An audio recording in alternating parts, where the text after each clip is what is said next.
Hey guys, welcome back. I am Chris and you are watching Marksman TV. Welcome back to another weekly used gun review. Real quick, per the last video, I had talked about scaling back the video to 5 firearms. I asked for your guys' feedback. Thank you so much for all the comments and feedback I got on that video. Most of you were totally cool with going down to 5 firearms. Some people wanted to keep it at 8. So what I've decided to do is compromise and go to 6. So we're just dropping 2.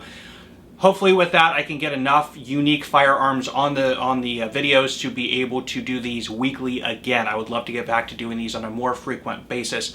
Now, going with 6, a lot of you also said that you didn't mind if I rehashed firearms that had been used in previous videos, so I am going to do that. But in those cases, I'm going to try and bring in more information that may have not already been previously discussed. So hopefully that works. This format still works for you guys, and hopefully you continue to enjoy the videos. So with that out of the way, let's go ahead and jump into it now. Alright, remember the format of this video is we start with most common and move through least common as the video progresses, starting us off with our number 1 spot.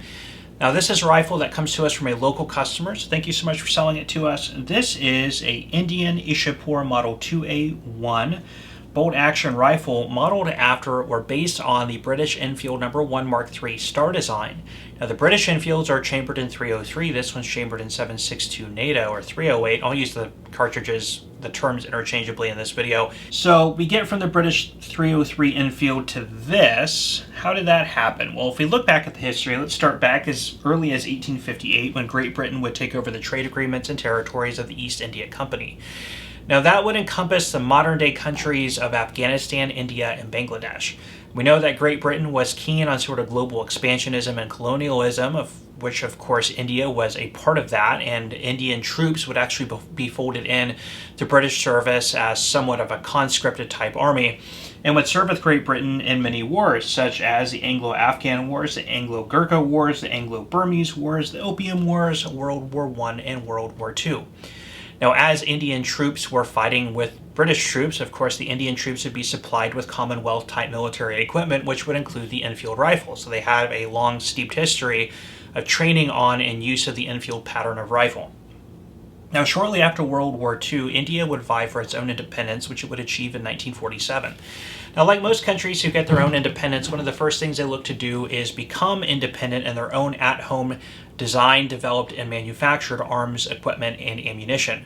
Now, one of the only state-owned and the largest state-owned arms manufacturing companies in India at the time was Ishapur, which was founded in India in 1905.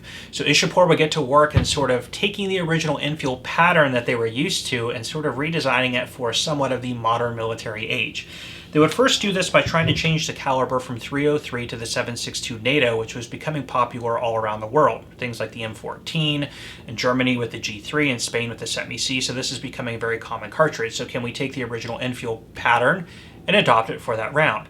What you have is this very noticeable and iconic straight-walled magazine holding 10 rounds of ammunition. Doesn't have that iconic sort of curved shape of the British design due to the rimmed casings. They cause the rounds to sort of fan as they're stacked. They would use stronger seals and reinforce the receiver for the hotter pressures of the .762 NATO round. They would use a FAL style of butt plate, and they would square off the front of the nose cap, but they would keep the traditional bayonet lug for the British model 1907 bayonet. Now these would be sort of completed for production in the mid-1960s, which is funny because by the 1960s, I mean the M16, the AK-47, the FAL, the G3, all of these sort of much more modern military equipment is available on the market. They would actually stay in service with India actually up until today and is still used with some guard units and as training implements. But they do make really interesting collectibles. Now, there is not as much of a collector's market on India military arms as there is, say, the British Enfield, so they are a little bit less expensive. But one of the biggest selling points at surplus on the market is they are chambered in the more available .762 NATO or .308 round. It's a lot easier to find and a lot cheaper than .303, and you still get the same shooting experience you would get on an Enfield rifle because it is, for all intents and purposes, a No. 1 Mark III pattern. On the market today, I'm seeing these maybe in poor condition around 300, in excellent condition maybe topping 6 to 7, so between 3 and 700 depending on condition, matching, and that sort of thing. This is a nice example. You know, it's in fair shape. So definitely got some arsenal repairs and stuff like that. So maybe middle of the road there. But very, very interesting rifle. Very happy to get that one in and share it with you. That is the Indian Ishapur 2A1 and 7.62 NATO. Okay, up next is an interesting and somewhat collectible pistol that comes to us from a viewer in Pennsylvania. So thank you for selling this one to us. This is a Taurus PT58SS. It is a 380 double stack magazine fed single double action pistol. And as you're going to notice, it takes a lot of similar design cues from Beretta handguns. Now, if you take the Beretta 92 and chop off the grip and chop off the barrel, you would have something that looks like this. Or more specifically, if you took the Beretta 84 Cheetah, you would have something that looks like this. Now, there's a lot of reasons for why this looks similar to the Beretta design. Now, in the early 1970s, Brazil was looking for a new service sidearm. They set out a contract for manufacturing of this sidearm, of which Beretta was interested. Now, part of this contract stipulated that the arms designer had to be manufacturing these pistols domestically in Brazil using Brazilian labor. So Beretta would agree to establish arms manufacturing capacity in Brazil. They would hire Brazilian workers and get to work on Brazil's sidearms for this contract. Now, this would go on between 1974 and 1980. At this time, there was an arms designer in Brazil known as Taurus. Now, Taurus had noticed that Beretta was winding down in their production. They were likely going to be selling as they didn't need the arms manufacturing capacity in Brazil. And that was true. Beretta was looking for a buyer to unload all this space and the equipment, the material, the machines, and some of the plans for the pistols that they had been producing. Now, in 1976, Beretta would introduce the Model 84 Cheetah, which was effectively this design. It was a scaled-down 92 series, offered in different calibers, but the most popular was 380. Now, after Taurus would actually buy the manufacturing plant and the equipment and schematics for some of the designs, they would tweak them slightly and come out with a series of somewhat off-brand Berettas offered at a cheaper price. Now, these would include the PT92 series, which was obviously very much directly related to the 92 series from Beretta, and then the PT58, which was obviously directly modeled after the Cheetah 84 series from Beretta. They were offered at a much cheaper price point, and they were very popular and arguably what slingshotted Taurus onto the firearms manufacturing map, where they actually exist today as one of the biggest and most known and well-known arms designers, and they have domestic arms manufacturing here in the United States as well. And they put out a series of very popular polymer frame pistols today like the G2, the G3 series, etc. Now, they did have 4 different models of this pistol specifically. They had the PT58S, which is what this is. It's a 12-round double stack, single double action firearm with a safety. The SS was the stainless version. The S was the blued version. Then they had the PT58SD. That is the decocker model. The decocker, as the name would suggest. The PT58HC, which is a high capacity, which takes this design but puts it in the PT92 frame with a longer grip frame, allowing it to accept the 15-round capacity magazine. And then they had the PT58HC Plus, which was just like the PT58HC, except it was sold with 2 19-round magazines. So it could take the flush 15-round mags, but then they had the 2 extended 19-round mags. These have been on the market for a while, and the typical price point was in the $300 or so range. I could not find specifically when these hit the market and specifically when they were removed from the market, but I do know that they are no longer manufacturing them. Today, they are somewhere around the $400 to $500 range or so, depending on what they come with in condition. So they are not overly expensive, but an interesting piece of sort of you could look at Taurus design history and sort of where they came from in terms of putting themselves on the map as far as a firearms manufacturer. So an interesting pistol, very nice looking, very elegant design, of course, directly taken off of the Beretta 84 Cheetah design, but cool nonetheless, and I'm happy to share it with you guys. Okay, up next is a beautiful rifle from Ruger that I'm excited to get on the video. Somewhat of a rare rifle. Now, at its heart, this is actually a 1022, but what this is specifically is a factory-built rifle known as the Ruger Race Rifle, RRR, and I'll explain that in a minute, which is built with a factory laminate stock. You have the Ruger emblem down here, which has the Monte Carlo style cheek rest laminated wood. It does have a 20-inch heavy profile spiral fluted barrel, which is target crowned. It's actually marked up at the top Ruger Hammer Forged. You can't see that, but right up here there's a flat where it's marked Ruger Hammer Forged. Beautiful rifle. It has a off-the-shelf Simmons scope, which is nothing special, but excellent condition. Now, the Ruger 1022 itself is a rifle that really needs no introduction. Probably 3/4 of the people watching this video either currently own or have owned at some time a Ruger 1022 in some sort of configuration. It can be argued that the 1022 is really today the all-American 22 rifle. It is an excellent semi-automatic magazine-fed rifle, probably beating out the Marlin 60 for that title when it was introduced in 1964. Now, the Ruger has been produced since 1964 and is still produced today in myriad different configurations, barrel lengths, colors, stock types, finish types. It's even been offered in 3 different calibers, most commonly the 22 LR. It was offered in 22 Magnum between about 1998 and 2006, and actually 17 HMR as well between 2004 and 2006. Now, specifically the Ruger race rifle, it's actually marked with the RRR serial prefix, which makes this the race rifle, and was only produced for 1 year, and that was in 2004. It was, as the name would suggest, was designed to be a sort of a bench type, I guess you could say, or a race rifle, built really for precision, accuracy, and also for very nice aesthetics. Not much else to really say about it but just a very uncommon, not too commonly seen rifle, and actually only 1,200 of these would actually ever be made before they would cease production on these, for again only 1 year of production.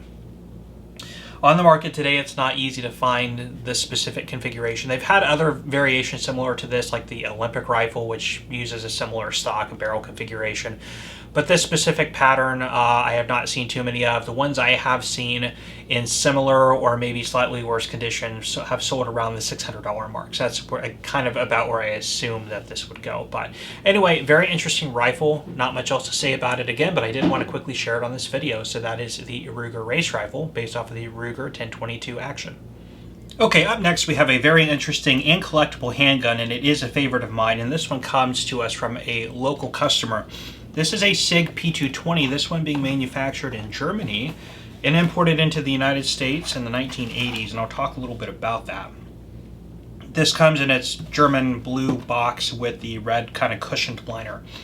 Now, I've talked about the P220 on the channel before, but based on sort of the manufacturing specifications of this particular one, I think it actually sort of shoehorns interestingly into the history and development of Sig Sauer as a company, so I kind of wanted to showcase this one. Plus, it's just a beautiful example of a P220.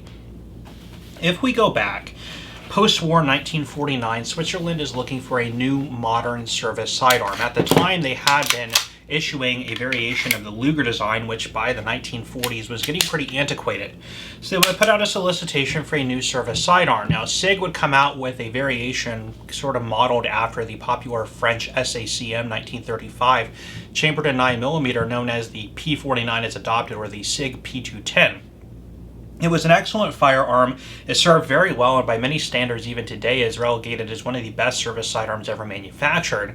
But it really has the sort of manufacturing techniques and detail and application of almost like a target pistol, which is a little bit overkill, no pun intended, for a service weapon. So in the 1970s, Switzerland would want to sort of get a new pistol that would be easier and cheaper to manufacture, a little bit lighter. So they would put out a solicitation or a trial for a new pistol in 1975. Now, Sig would, of course, answer the call again with the model P220, which is what this is. It would be adopted by Switzerland in 1975 as the P75 chambered in 9mm. It would actually be widely accepted by different police and military forces around the world, not just with Switzerland. And Sig was seeing very much success with this sort of new modern design. And by the 1970s, you have somewhat of an arms revolution. You're getting to the modern manufacturing techniques that had been learned through the 1940s and 1950s. And you're seeing this specifically in handguns, especially with military application. Now, Japan, some elements of police forces in Denmark, as well as some other countries would adopt the P220.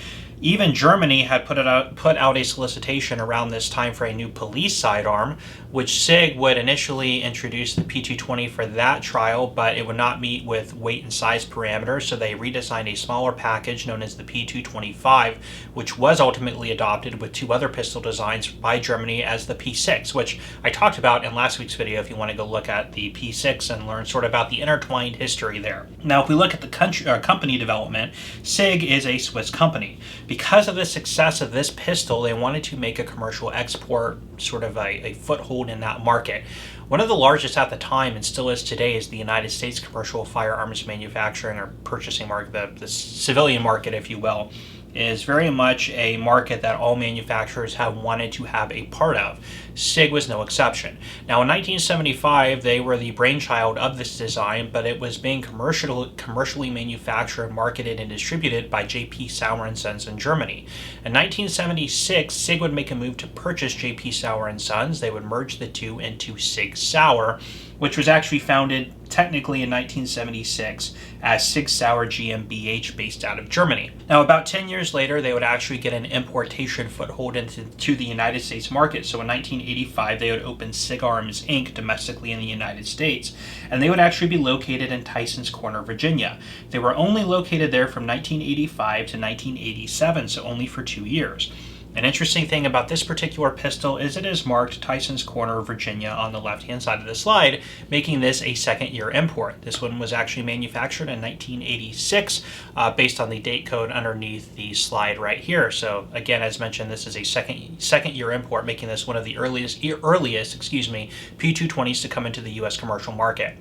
Now, between 1987 and 1990, they had moved over to Herndon, sorry if I'm mispronouncing that, Virginia, and then in 1990 they moved to Exeter, New Hampshire, where they exist today.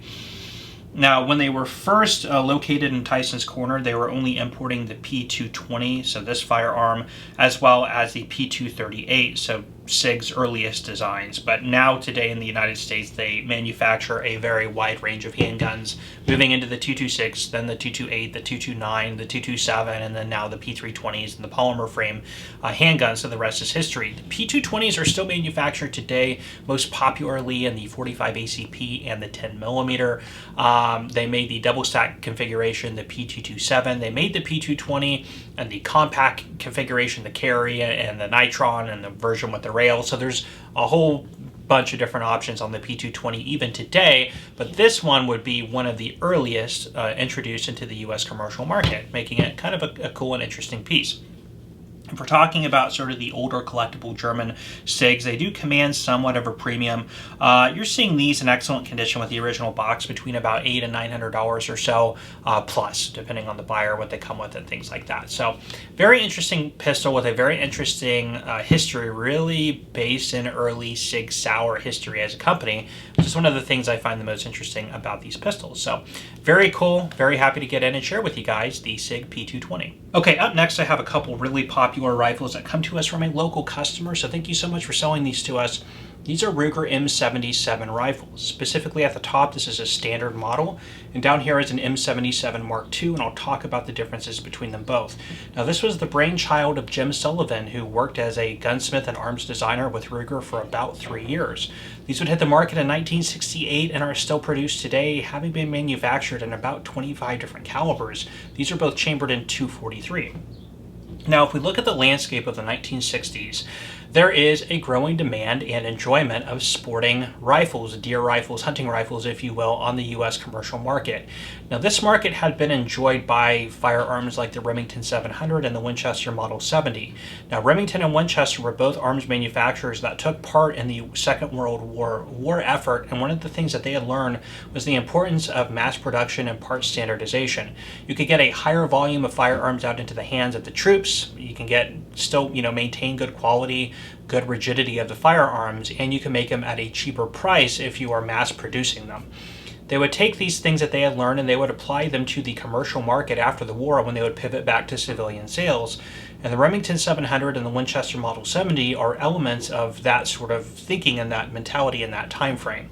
Because you're getting so many rifles out onto the market and so many people's hands at a lower, cheaper price, there is a wider market and wider demand for these firearms. As prior to the war, you're kind of relegated to more finely made and more expensive firearms. Ruger, wanting to take part of the enjoyment of this new booming commercial, sporting rifle market that's expanding in the United States, Bill Ruger wanted to come out with a new economized rifle, and he was going to focus on the Mauser Action. Now, what he wanted to do was take an investment cast receiver, take their very rigid and very good Mauser, and modernize it with certain elements and different features, which I'll talk about here in a minute. And what the ultimate design was going to be, again, kind of the final culmination design by Jim Sullivan, was going to be the M77. Now in 1968, this would hit the market, and it actually was very successful and saw a couple design iterations. Now first, the principles of the M77 was to take the Mauser action, and he wanted to incorporate a controlled feed system. Now the standard Mauser and most bolt action rifles that pre-existed it were just a push feed. The difference is on a push feed, as the name would suggest, when you push the bolt, you're stripping a round off of the magazine and you're just simply guiding it into the action. When you close it, the claw extractor locks over the casing at that point, which means then you can extract either the spent casing if you fired it or a live casing if you have not fired it, and then eject it out of the rifle. With a controlled feed, what happens is once the round is starting to be pushed out of the internal magazine by the bolt, it strips the round from the magazine and locks it underneath the claw extractor as it's being introduced to the bolt face.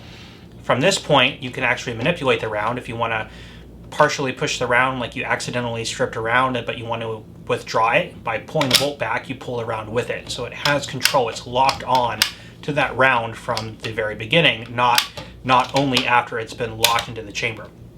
This was deemed to be a safer action and give the shooter more control over what's happening with the ammunition inside the rifle. For example, if you accidentally start to shut the bolt and strip a round, pull the bolt back, you may have to jiggle and shake the live round out of there, reach in and pull it out with your fingers. So just a benefit, and actually not a feed type that had really been heavily used by this time. Another thing that he wanted to incorporate was a spring and plunger ejector system located on the bolt face. You see these on the Remington 700. So the typical Mauser action had a sort of a wedge or a blade inside the receiver with a slit cut into the bolt. So when you would bring the round back, it would engage the edge of the casing against that wedge and then throw the round out. In this case, they just use a spring and a plunger system, like again what is used on the Remington 700. He wanted to incorporate a tang mounted safety, which was done here. Now early releases of the M77 did not have the tang safety and did not have true controlled feed, but that would be incorporated as production would go on.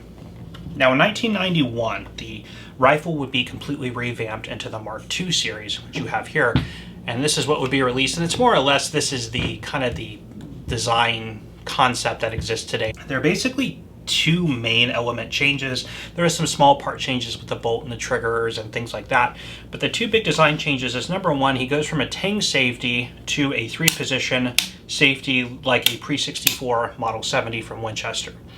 The big advantage of this is when the firearm is on safe, you can still manipulate and open the bolt. So if you have a round chambered and you want to get the round out of the firearm, you can put the firearm on safe so it can't accidentally fire, and you can still go ahead and extract and eject your rounds. On the tang safety, with the firearm on safe, you lock the bolt. So if you accidentally chamber a round or you left a round in there and you want to get it out, you need to have the firearm off safe, therefore ready to fire when you extract it out. So just a safety element that was added to it.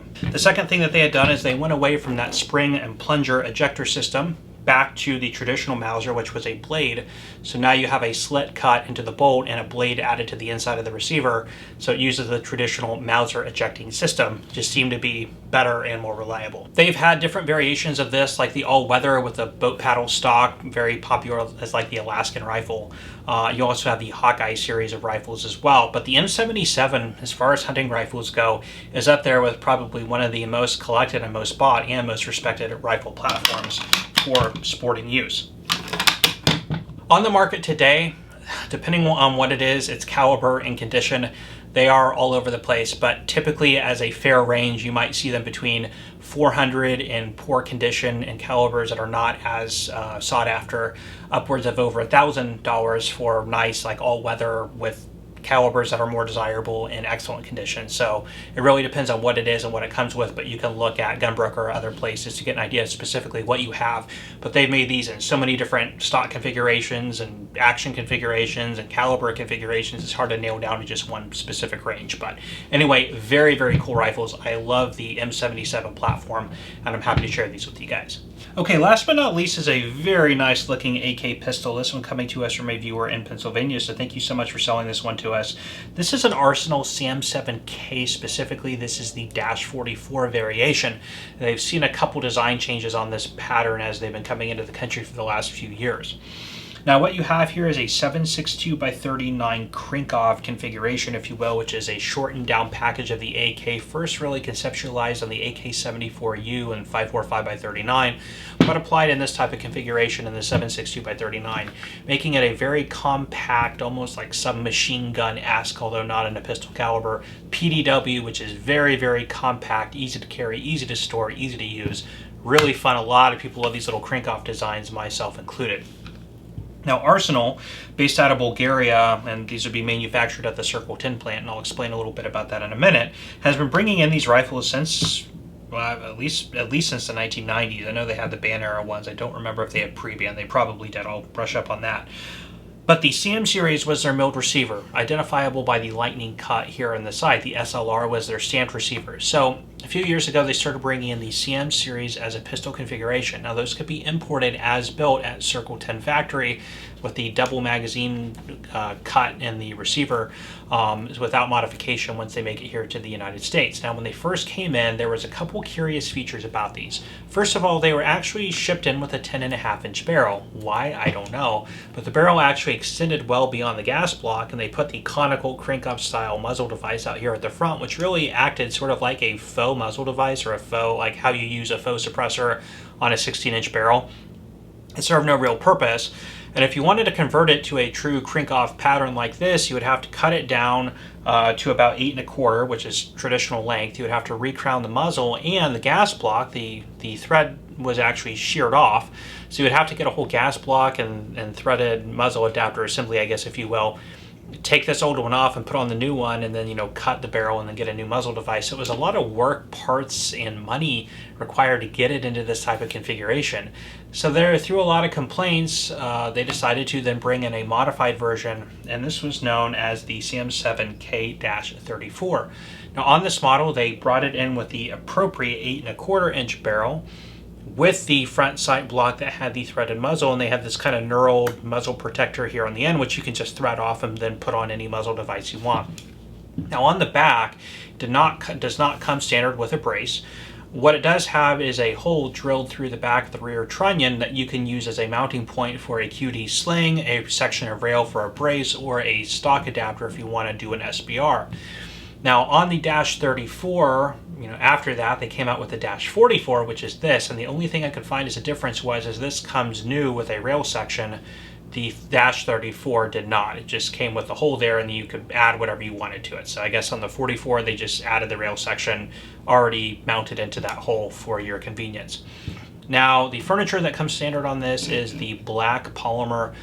This was put on here by the former owner. Actually looks really sharp on this firearm. And it comes with a standard 10-round waffle pattern magazine, like this style, but 10 rounds, which all the Arsenal rifles actually come in that way. Really cool, sort of, again, crank-off design, ready to go if you want to put a brace on it, or easy to mount to stock if you want to do an SBR. So really cool, not much else to say about it. Now if we look on these on the market, new, they retail at about $1,800. Have not seen them available in stock anywhere recently. Used, I'm seeing them anywhere between 13 and 18, depending on, you know, what it's got and that sort of thing. Typically people like the CNC Warrior braces is what most people mount on here. But, you know, depending on what it's got. So somewhere in that price range, but really, really cool, really interesting. But anyway, there is that. Happy to get it in and share it with you guys. All right, guys, that is all the time I have for you today on these. Thank you so much for stopping by and checking out this video. If you enjoyed, please let me know by hitting that like button. Please also consider subscribing to my channel and hit that bell notification button so you are aware when we are posting new content. I'm going to leave you guys off with that. I am Chris. You are watching Marksman TV, and we will see you next time.